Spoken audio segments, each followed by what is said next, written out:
खबर के साथ। खबर अशोकनगर से, जहां अपराधी बेखौफ हैं। पहले दुष्कर्म, फिर अपहरण की कोशिश और तलवार लेकर लड़की के घर भी पहुंचे आरोपी। दूसरी जगह शादी तय होने पर बवाल खड़ा कर दिया। दिन दहाड़े तलवारें लहराते हुए नजर आए आरोपी। मौके पर लोगों के पहुंचने के बाद आरोपी मौके से फरार हुआ। वारदात के 8 घंटे बाद पुलिस ने केस दर्ज किया। एफआईआर कराने के लिए पीड़िता को करना पड़ा करीब 8 घंटे का इंतजार। पुलिस ने दुष्कर्म के आरोपी को गिरफ्तार कर लिया है। तस्वीरें आप देख सकते हैं, दिन दहाड़े ये की तस्वीरें हैं। हाथ में तलवार लहराते हुए ये लोग लड़की के घर पहुंचे हैं।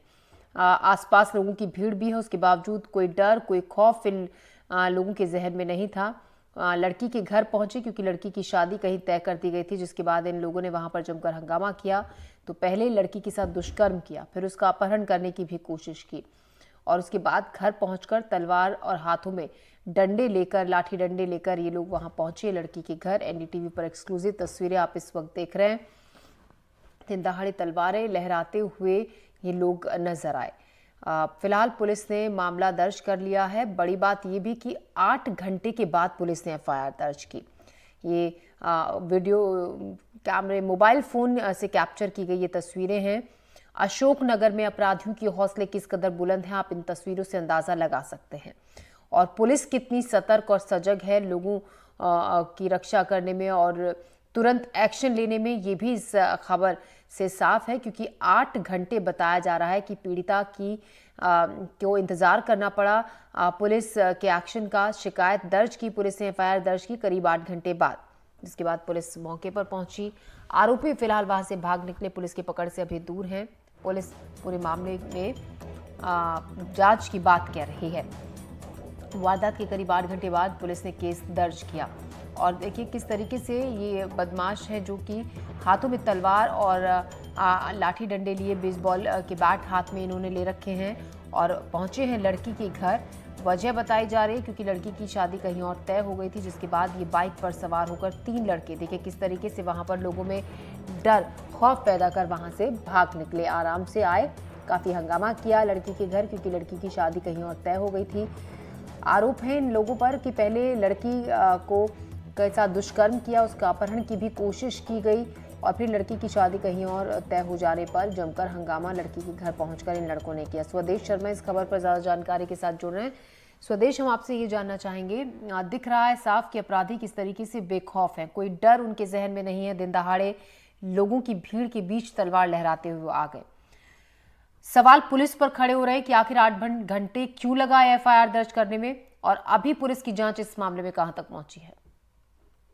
जी, यदि इस पूरे घटनाक्रम को देखा जाए तो अशोकनगर जिले में कहीं ना कहीं जंगल राज जैसे हालात नजर आ रहे हैं। यदि इस पूरे में वीडियो को देखा जाए तो सरेआम कोतवाली थाना क्षेत्र के जो शहर के बीचों बीच होता है कोतवाली, वहां पर अपराधी दिन दहाड़े तलवारें लहराकर और एक ऐसी वारदात के बाद लगातार एक युवती के साथ ये लोग बलात्कार करता है। कई बार इनने बलात्कार किया और जब बच्ची की शादी परिजनों द्वारा कहीं और कर दी जाती है, तय कर दी जाती है, तो इस कालू और सलीम को इतना नागवार गुजरता है कि अपने साथियों के साथ दिन दहाड़े तलवारें लहराता हुआ युवती के घर पहुंच जाता है और लगातार हंगामा करता है और युवती को उसके घर से खींच के ले जा रहा था।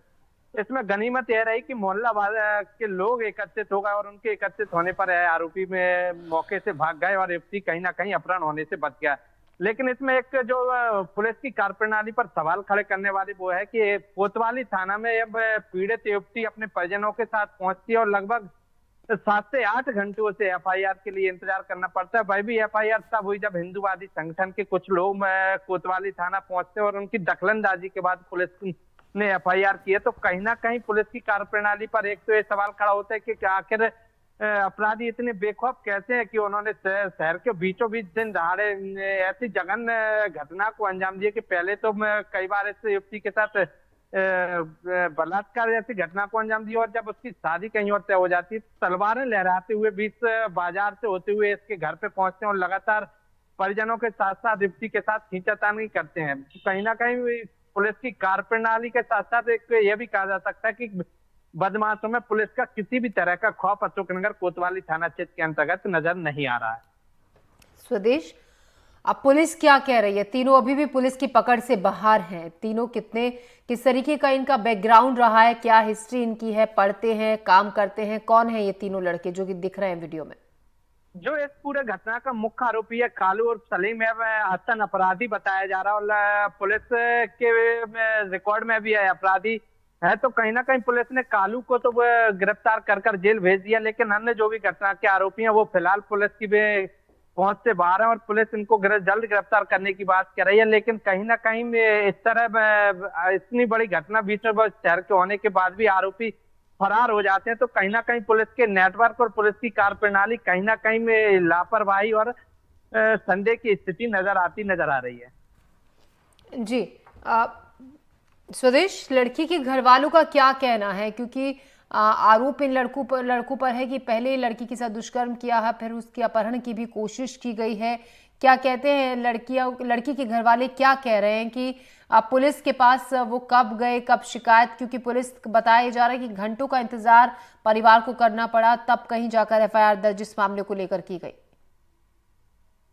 जी, पुलिस के अपने ये पूरे परिजन, यदि लड़की के परिजनों की बात की जाए तो वो खौफ में नजर आ रहे हैं और अभी भी मैं कहीं ना कहीं में खौफ में इनके घर पर जाने की बात की तो कहीं ना कहीं अभी भी है, इनको खौफ है और कहीं ना कहीं एक लाचारी नजर आ रही है। और इनका कहना है कि हम शाम को ही कोतवाली थाना पहुंच गए थे, लेकिन लगातार पुलिस ने हमसे पूछताछ की और लगातार टाल मटोली की गई। और जब हमने अन्य अपने परिचितों को फोन लगाया और उनके पहुंचने के बाद देर रात को एफआईआर की है, तो कहीं ना कहीं एक लाचारी इन्हें पीड़ित परिवार के में अभी नजर आ रही है और हमेशा एक लाचारी भरी बात है, एक पीड़ित परिवार के परिजन कहते नजर आ रहा है। स्वदेश, लेकिन सवाल ये खड़ा होता है कि देखिए, अपराधियों के जहन में कोई डर कानून व्यवस्था का नहीं है, पुलिस का नहीं है। इसी के चलते तो बेखौफ होकर ये लोग आए और स्थानीय इलाका है वो, यहाँ पे ऐसा भी नहीं है कि कोई सुनसान इलाका है।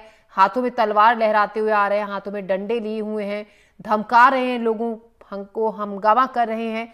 यानी कि पुलिस का कितना खौफ इस इलाके में अपराधियों में है, ये भी साफ इस घटना से नजर आ रहा है।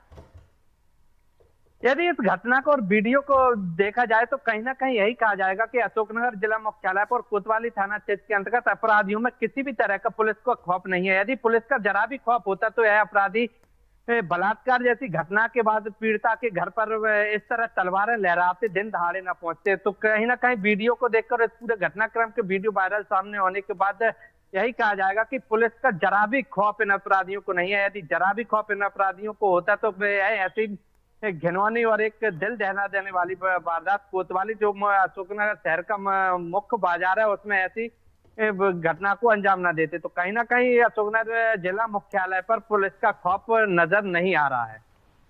जी, अशोकनगर ये इलाका है जहां से अक्सर छेड़छाड़ और महिलाओं की सेफ्टी को लेकर सवाल खड़े होते हैं। छेड़छाड़ के मामलों में यहाँ पर काफी इजाफा हो रहा है अगर पिछले कुछ वक्त की हम बात करें तो। ऐसे में क्या कहते हैं लोग, क्या पुलिस पेट्रोलिंग किसी तरीके की बढ़ाई गई है कुछ खास इलाकों में जहां पर जरूरत है पुलिस पेट्रोलिंग की, जहां पर कॉलेजेस हैं उनके आसपास, क्या ऐसा कुछ हुआ है पिछले दिनों?